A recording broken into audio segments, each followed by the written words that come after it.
Welcome to the More Than ADHD Podcast, episode 34. Today's topic, how to win the shame game. 3 actionable ways that you can hack your ADHD brain and boost your confidence. Hey, Coach Ryan here. I have a quick question. Has your ADHD ever caused you to get stuck in the shame spiral? You know, that voice that's in your head saying, I messed up again. I'm never going to get this right. And before you know it, not only are you beating yourself up, but it's also spilling into your life, your relationships, and your workplace. That negative self-talk just keeps chipping away at your self-esteem, and it erodes your confidence. So what can we do about it? Well, if that sounds familiar to you, then you are in the right place. Make sure you stay tuned to the end of the episode because you're going to learn 3 simple but really powerful tools to stop that shame spiral, build your confidence back up, and then finally get back to what truly matters. But before we dive in here, I want to ask a hard-hitting question. Where is shame, self-sabotage, or negative self-talk showing up in your life for you? If you're watching us on YouTube, make sure that you drop your answer down in the comments, or if there's another topic that you'd like us to cover in a future episode, be sure to let us know. That's how we decide what we're going to talk about on future episodes. And while you're there, you can gently bump up against the subscribe button. Be sure to give your thumbs some exercise by liking it, and also be sure to share the episode with someone who you think could use it. Come on, you know who I'm talking about. The more that you engage and support us here, the more people we can reach, and we can keep this positive ripple effect of the inclusion revolution moving globally. Thanks for being here. If you haven't already, also be sure that you're not missing out on the free resources. You can find them at ryanmayercoaching.com. And one of my personal favorites and the most popular is the 5 shifts to conquer your ADHD at work. You can get it in the form of a video masterclass completely for free. These are resources that I created because I needed them myself. And I know they've helped my clients, and they can help you too. And be sure that you know that you don't have to do this journey alone. You can join the free community so that you can connect with other people wired just like you worldwide. I am thrilled to introduce all of you in my audience to our guest today, Coach Evelyn Vieira. Coach Evelyn and I actually met at Neurodiversion 2025, the first ever, the maiden voyage. And she has such a talent. Coach Evelyn has a ton of skills, and we knew right away we'd be able to help each other. She's going to give you some tools to help unpack why some of the behaviors could be happening, and also help to empower you so that you know how to handle these situations when they come up. Evelyn, it's been incredible just to see in the short time since we met last year how much you've been growing, how much your business has been growing. So just want to say welcome to the show. Thank you so much, Ryan. I'm super excited to be here and super excited about this conversation. Me too. Let's jump right into it. The first topic, the shame spiral, that's one that sounds very familiar to me. And I know a lot of my clients struggle with it too. So I'm just curious, what can you tell us about this one? What have you encountered with it? And if someone out there feels like they deal with this often, do you have any tips for them? Yes, absolutely. The shame spiral can hit us at any point throughout our days, right? So like we could be at work, we can be at home, we can be getting ready for bed, and something triggers a memory or an experience that we've had that we bring a lot of judgment on ourselves, and we are just overcome with shame. And the way that I experienced shame growing up was almost like there was a rock in my stomach and I felt weighted down, and I wanted to be invisible. I felt self-hatred and those kinds of feelings, which obviously it can sabotage you in a lot of different ways. Over the years, I worked really hard to figure out how to get out of that shame spiral and shame cycle. And as I worked with clients and their children, because what do? We needed to have tools to handle our own shame spiral. And then it's super helpful to give those tools to our kids so then they can hack their brain and learn these tools as well. So I have 3 that I would like to share with you on just very simple things that you can do. The first one is name it to tame it. We have to separate out the difference between shame and guilt. And we also have to depersonalize. And Brene Brown describes shame as I am bad.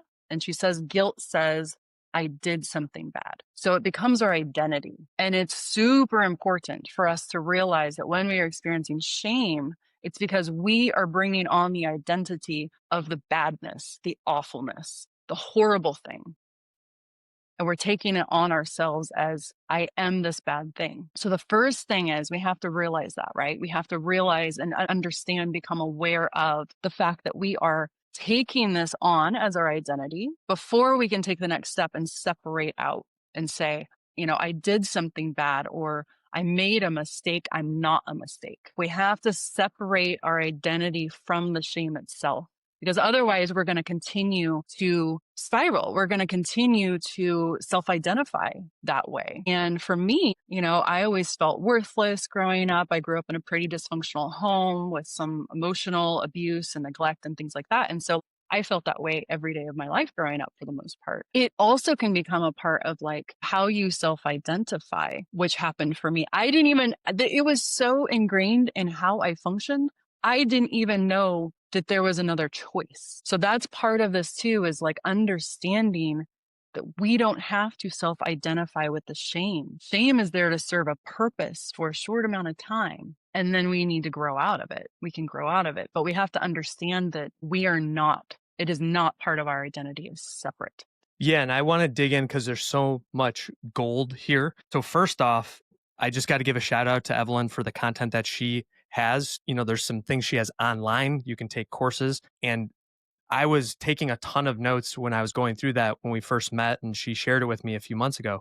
But even something like this, knowing the difference between guilt and shame. So I want to make sure I understand it. So guilt is feeling bad about something that we've done, whereas shame is identifying that we ourselves are bad. So yeah, we have to take the shame that's inside and bring it out here and realize that I am not this thing. And once we realize that we actually have the power to externalize the shame, it's so much easier to let go of it.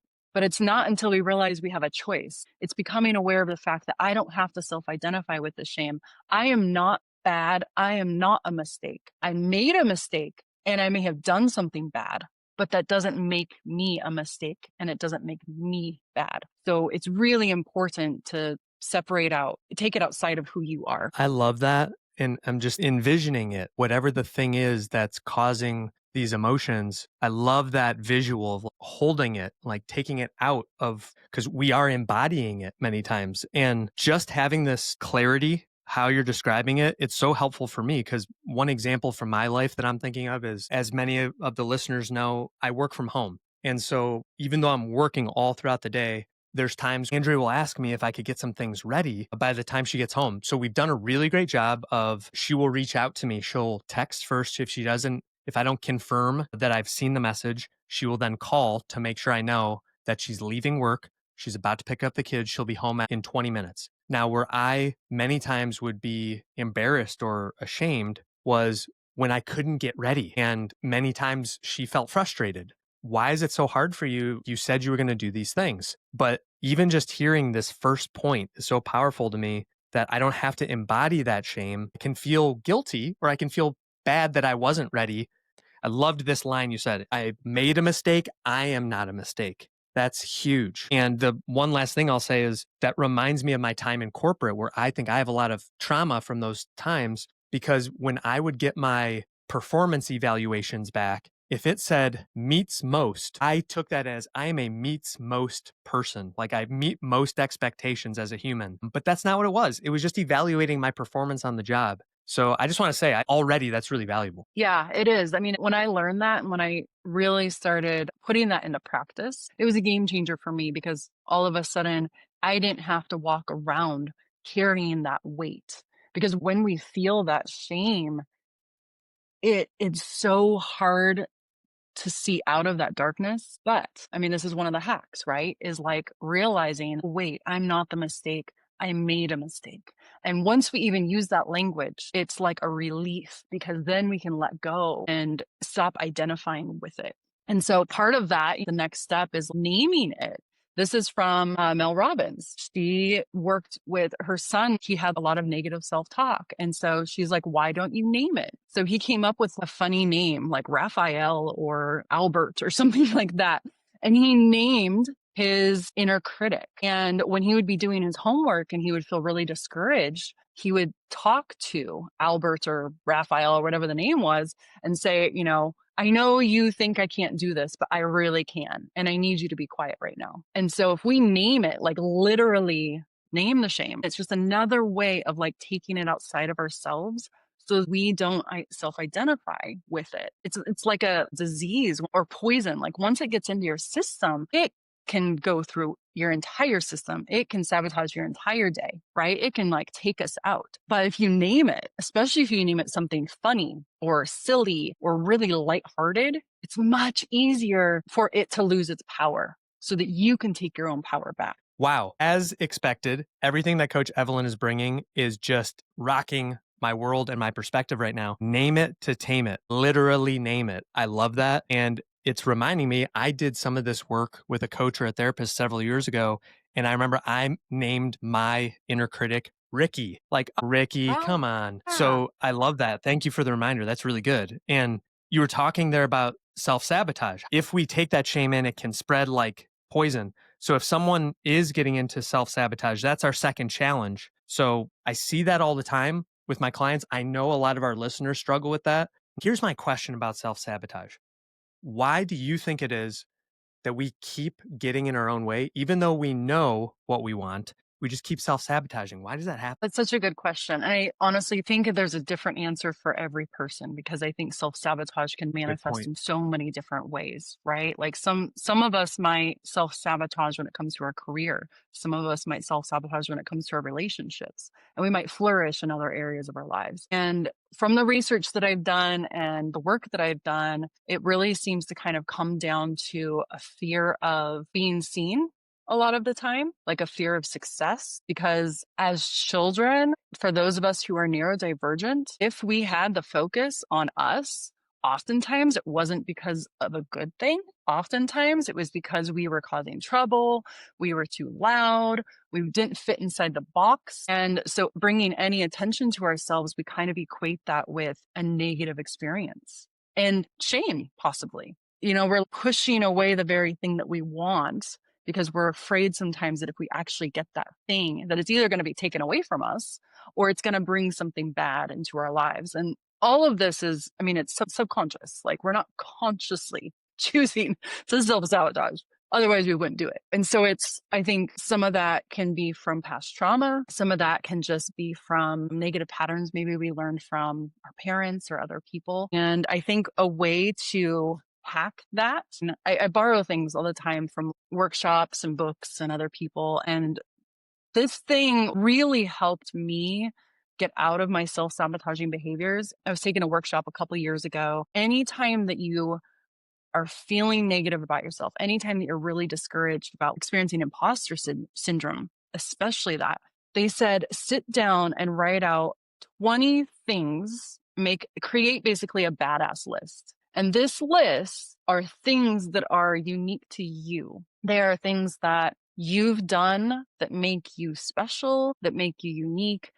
I mean, it could be anything, but they're things that you feel really proud of that you've done in your life. And they don't have to all be accomplishments. It can be anything. For me, I went skydiving with my dad years ago. And so jumping out of a plane was something I was terrified of, but I did it anyway because he like kind of talked me into it. And it was an amazing experience, but I never would have done that on my own. And so I wrote that on my badass list. But the idea is once we realize that each of us has kind of these unique badassery skills and talents, and we have them all in one place, it can be a really kind of solid place, good foundation for us to go back to when we're self-sabotaging, when we're feeling insecure, when we have, you know, all of those negative patterns arising and be like, no, wait a second.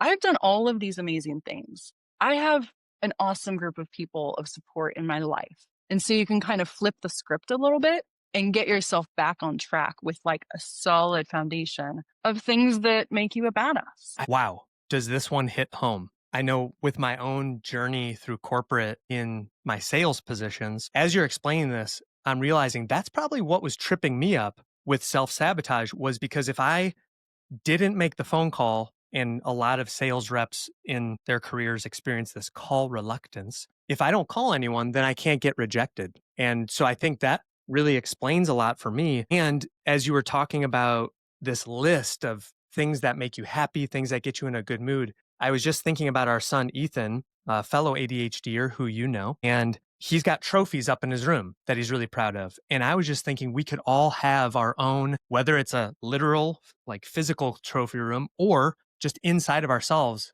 go visit your trophy room. And in that trophy room, you could mentally have all the people that are cheering you on. So whenever I'm in a dark space, I always think about there's so many people who believe in me. There's so many people who want me to succeed, who believe in me.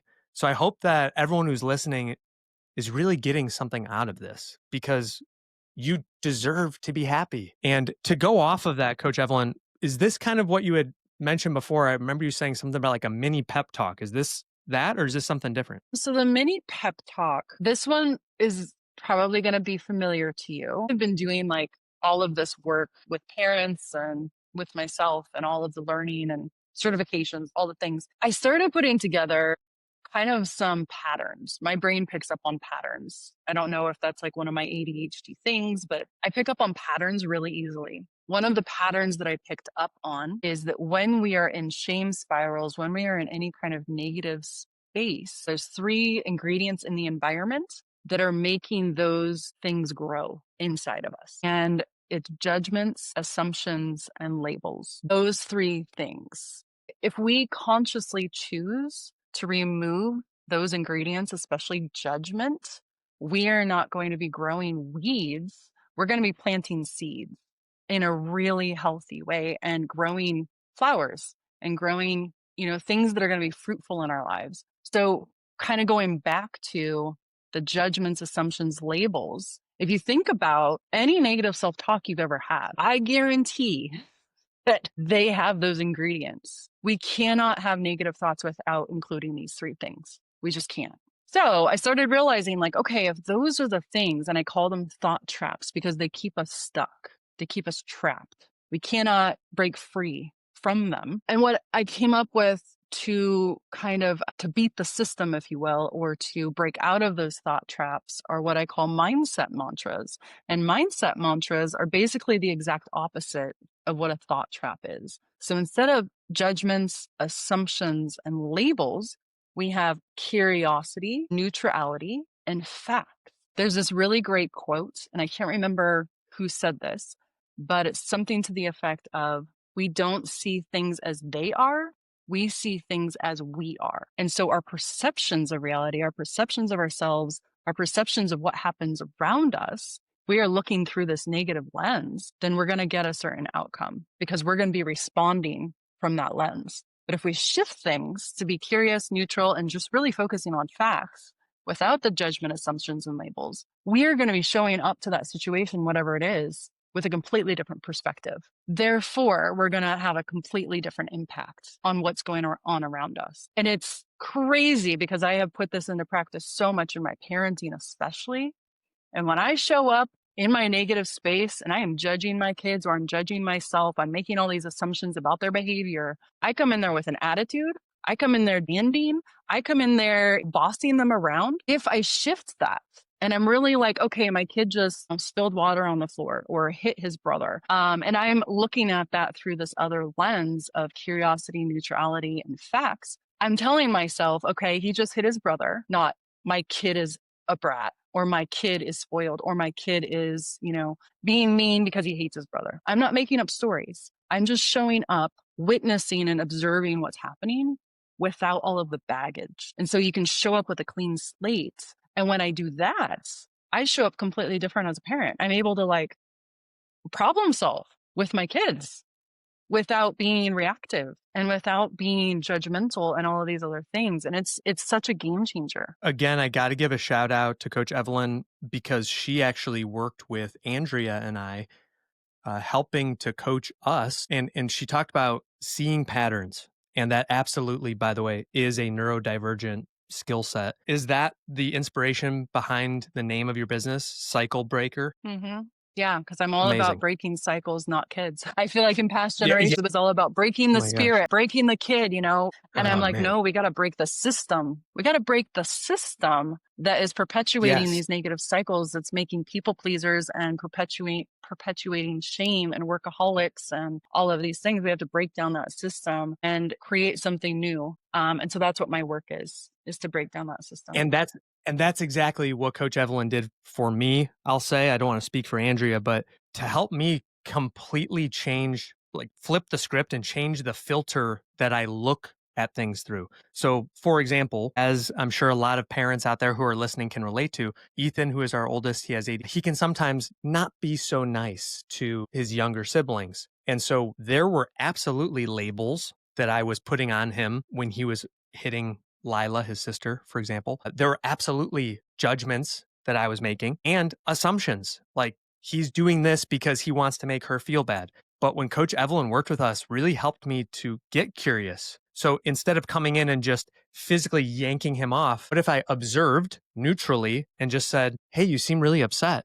And the fact I could bring in is we don't hurt each other in our family. And so I would just get curious with him instead of just bringing down the hammer like I would have in the past where I would take him off and say, what are you doing? Why are you doing that? Quit it. Now I take that extra second to breathe, remember the filters and the mantras that Coach Evelyn gave Andrea and I, and say, like, this is an unmet need. There's something that is happening that's causing him to do this. So then I would just really get down at his level and try to look at it through his perspective. So I can't say enough good things about Coach Evelyn's coaching. Highly, highly recommend if you are a parent of a child who has ADHD and you're feeling a lot of a negative emotion, please get in touch. We're going to have her contact information in the show notes. No, it's just such a great example. And how I'm curious to know when you would respond differently to him, what was his response to you? How was he reacting to you? To be honest, it actually caught him off guard because he was getting ready for the usual response that I would give, which would be me like physically removing him.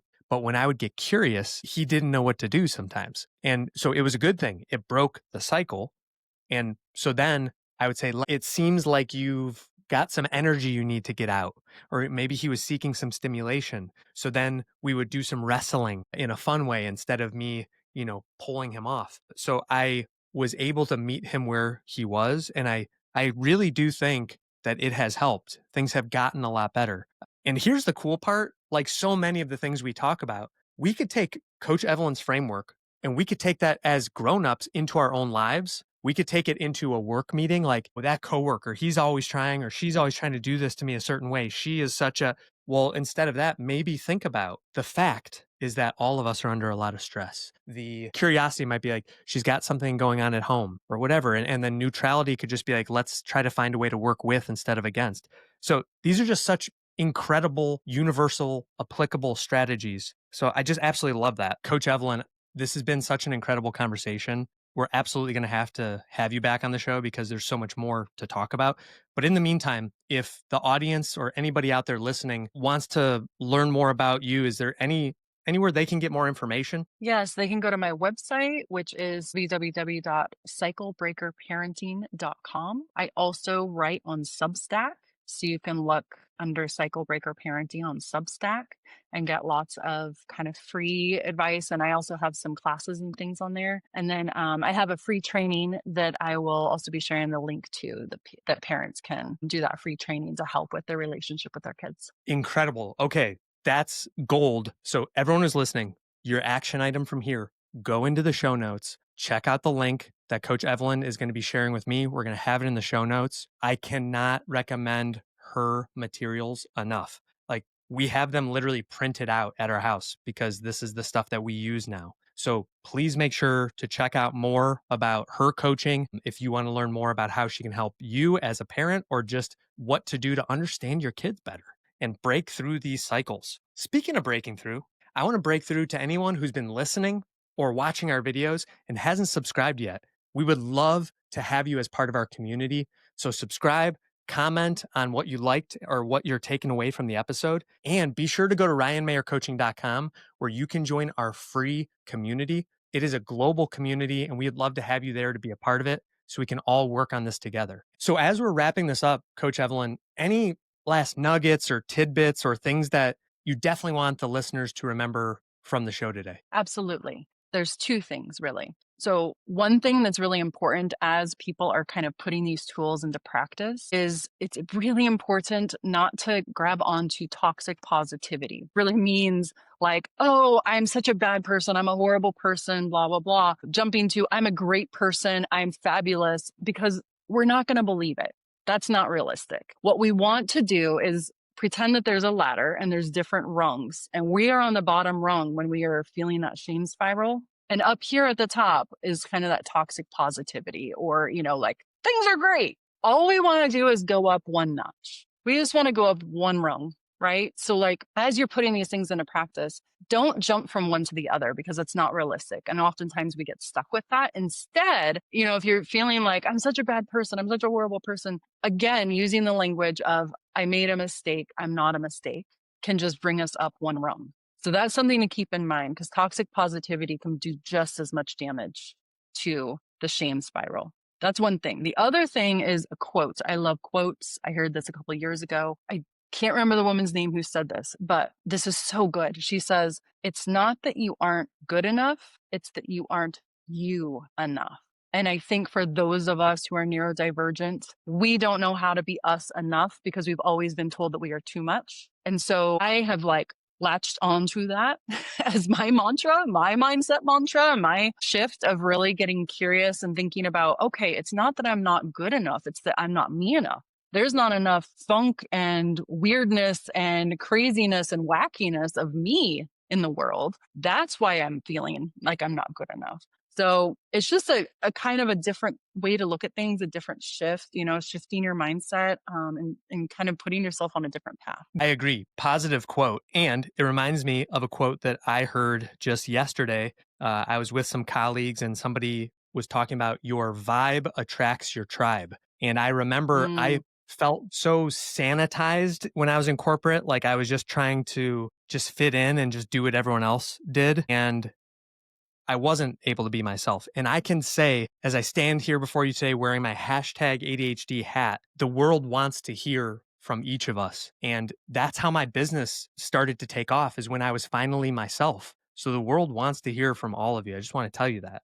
Some of the things I took away from the episode, I'm just looking at all my notes I wrote, the difference between guilt and shame, the fact that we are not a mistake. We're good people who just made a mistake. We have a choice on how we talk to ourselves, and we can actually literally name the negative self-talk in order to have more fun with it and say like, oh, Ricky, you're being judgy again. And don't forget to visit that internal trophy room. You've done amazing things. There's people who love you, care about you, and are supporting you. They're cheering you on. It's your cheering section. And then lastly, changing the way that you approach situations if you have judgment, labels, or assumptions. Instead, get neutral. Instead, get curious, stay neutral, and look for facts. So this has been such a powerful episode. Thanks again to Coach Evelyn Vieira for being here with us today. Make sure that you comment below. Let us know what you took away from the episode. And we can't wait to see you on the next More Than ADHD podcast.